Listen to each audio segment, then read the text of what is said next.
and welcome to this video. This is the Glow Theory podcast. I'm your host, J. Marie, and this is episode 3. So in today's episode, we will be discussing about, and obviously, as you know, I have my notes. This episode's title is When You've Been Betrayed But Still Believe in Love. Woo! So, this is for the ones who have been in a serious commitment, serious relationship with someone that you loved truly, deeply, soulfully, and you've been betrayed, you've been lied to, you have been gaslit, you have been manipulated, you have been harmed in any type of way. This is for y'all. This is for us, okay? This is healing for me too. Okay, first off, let me say this. You are not dumb or stupid for still believing that there's love out there. You're not naive. You're not whatever the fuck society wants to tell you you should be after getting your heart ripped to shreds, but still believing that there's love out there, still believing that there's good in people, that you deserve good things, that you will get the love that you deserve. See, I call that like a power, because you've alchemized that kind of pain to still believe that there is love out there. You have shifted your mindset, you've shifted your soul to still believe that there's still good out there. Even though love tried to harden you, you still believe that it's good. And to me, that's power. That is power, honestly, because it does take a great amount of strength to even get to that point in your healing journey after a breakup especially, and it's really hard to get to a point where you're even allowing yourself to be open again. Let's talk about the love that I'm referring to and why it is so hard to even come back into the dating scene or to even have your heart open with this kind of love.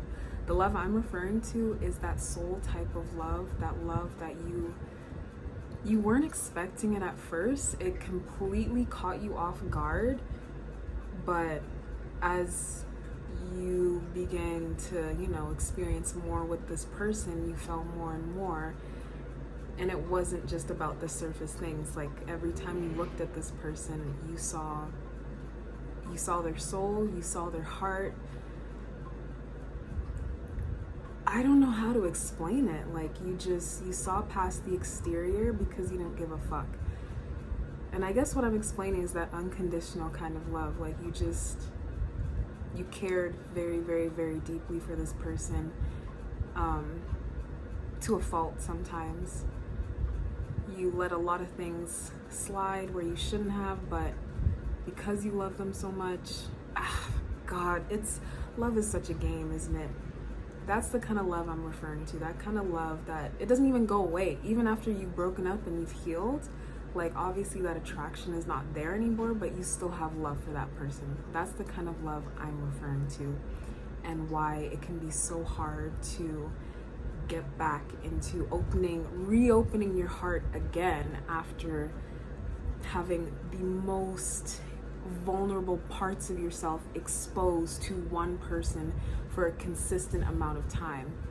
And it's just, yeah. Okay, so obviously having your heart cracked open and you're exposing all these different aspects about yourself that you don't normally share with people, and sharing that with the person that you claimed you love and they claim they loved you back.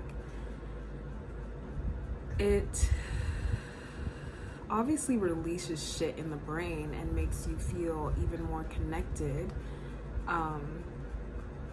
But that feeling of comfort, that feeling of safety, because you've exposed these parts of you and they showed that they still love you regardless, I believe is why it's so hard to open up again, because it's like that fear of rejection, that fear of not having another person understand you the way that you thought your previous person did, and being perceived differently than you hope for, I guess, I also believe is why it can be really hard.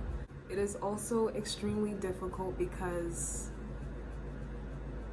it's so hard when you've like opened up these like raw truths about yourself and these raw things, and you know, exposed your body to this person, your body, your spirit, your like literally all these different parts of you, like your chemicals are mixing with each other.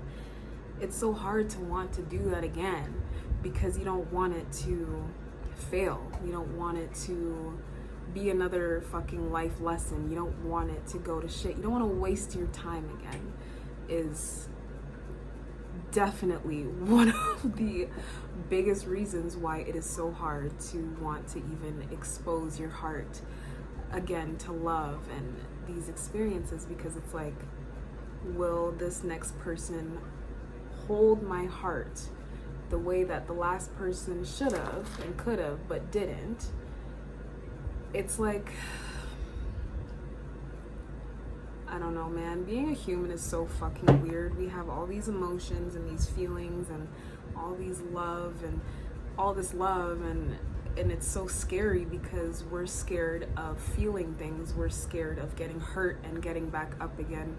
We're scared of facing those things within ourselves because it's fucking scary. And also, love, that shit literally can fuck you up. That can literally send you into a mental asylum. Of course, I understand why people are cautious about wanting to explore another connection, because love literally can really fuck you up as a person. It's not even funny. I'm just laughing because I laugh when I get awkward. But also, it's just fucking crazy. Isn't that like ironic that love can fuck you up as a person? Like, it's just, it's great. Completely understand that, like, after betrayal, love seems so scary and so dangerous, and because you're in this raw and vulnerable state of being that you're not sure who you can trust again with your heart and your soul and your mind. But love shouldn't be teaching you to hide away, to be skeptical, but to just be wiser, just to be wiser of your choices, be wiser with your boundaries. It means to strengthen up them boundaries and choose better for you, and make sure that you don't accept anything less than what you deserve and what you expect, because you do not want to get hurt again. It is not worth it. It is not worth the time. It is not worth the human experience to go through life being betrayed by people that you knew you should have let go of, but your damn stupid ass low class boundaries kept you stuck, kept you there, right? Choosing to love wiser, it is also, yes, having boundaries, but also listening to your intuition. Everyone has an intuition. You just gotta fucking listen to it. Move slower, be more intent, be more mindful too, and whatever you are, you will attract that. So if you are like, you know, you're radiating this beautiful self-love, positive energy, and this kind of energy where you know you deserve better, you know you will get better, you know you will receive better, I feel like that will come towards you. But it's always, you still always want to trust your intuition and make sure that you're making the best choices, and making sure that your boundaries will not lower for nobody. They don't lower for nobody. It doesn't matter who the fuck they are. They do not lower, because it's like, don't compromise yourself again, because it's like, do you want to go through that same experience you just went through? Right, I thought so. So it's like, you really have to be firm on your boundaries and trusting and believing in yourself, believing that you do deserve better, and that you will end up deserving better, period. Loving again, it doesn't mean that you're forgetting what happened. It means that you're integrating those lessons from the past relationship that you had with this current version of yourself, and meshing those meshing those lessons and integrating them and actually putting them into practice and truly like learning from it. Take advantage of it. Take advantage of that shit. Take the eat it all up. Use that shit for your leverage, for your next relationship, or just for this next season of life. And you don't need to stop believing in love. You need to stop abandoning yourself. Stop abandoning yourself and stop compromising yourself for low ass, shitty ass people that don't deserve you, that don't deserve your energy, your presence. Don't let love make you stupid. You can love freely and be happy, and don't let love harden you, but don't let it make you be fucking stupid. Because I can sure as hell say that. I was stupid as fuck. I got played 5 ways to Sunday. Okay, don't end up like me. It's not cute, it's not giving, it's not it. If you want to end up like me and go through this super intense mental spiral for the next couple of however many months and years of healing and therapy, go that route. Go that route. If you want to choose the harder battle, you don't have to do that. But like, I'm just saying, stop abandoning yourself today. Like today. We don't have time for that. We do not have time for that. So here are like a couple of things that I learned from being in love and not letting it harden me, I guess. I'm looking at my notes, please. So every time I chose to keep loving, keep believing, keep hoping, even after being hurt, I reclaimed my power. Not because I was trying to be strong, but because that is who I am. It is such a power when you start reclaiming that part of yourself, when you start reclaiming that soft side of yourself and allowing yourself to be open and free again. It is the most soul relieving thing to do when you just let your body, your mind, your spirit, your everything just be free to love again, to not be in this shell, this cold, rock hard shell, and like closing everything and everyone off and closing off conversations and cutting people off and blocking people.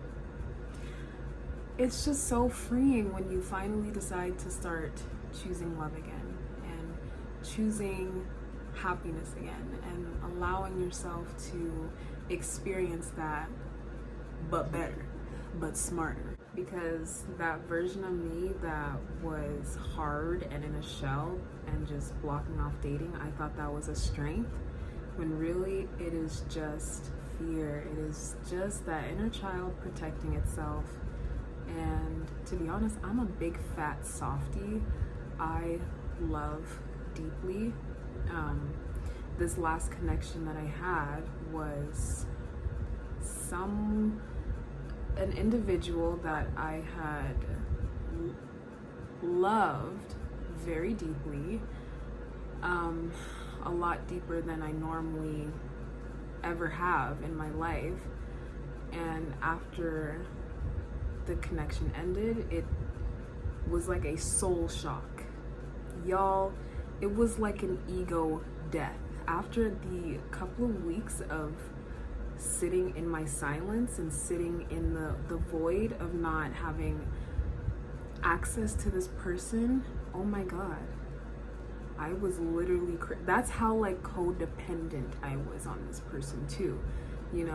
There was definitely a lot of unhealthy habits, but I still did love this person genuinely, truly, from the soul, from the inside.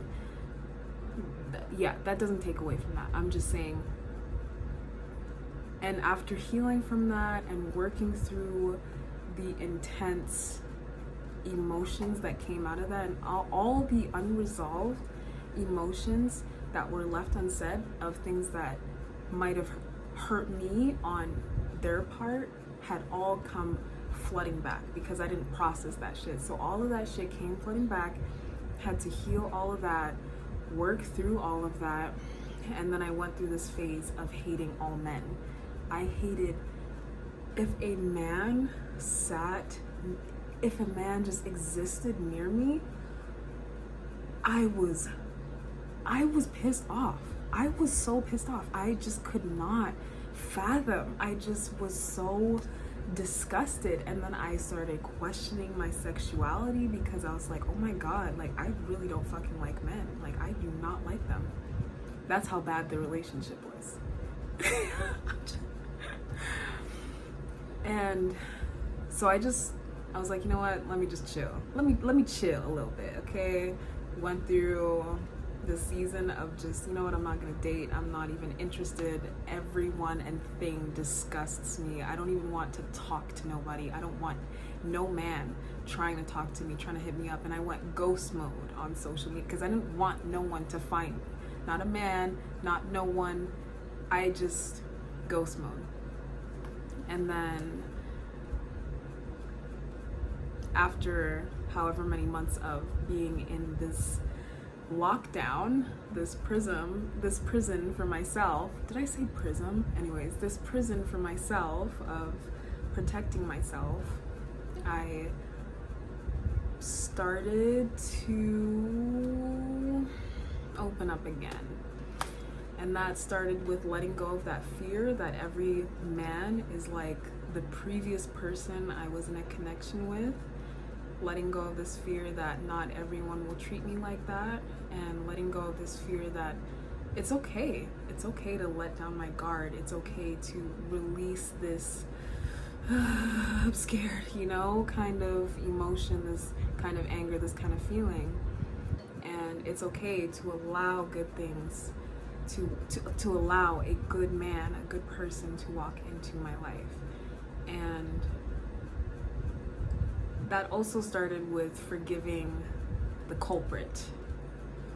I realized I had still not fully forgiven the culprit, and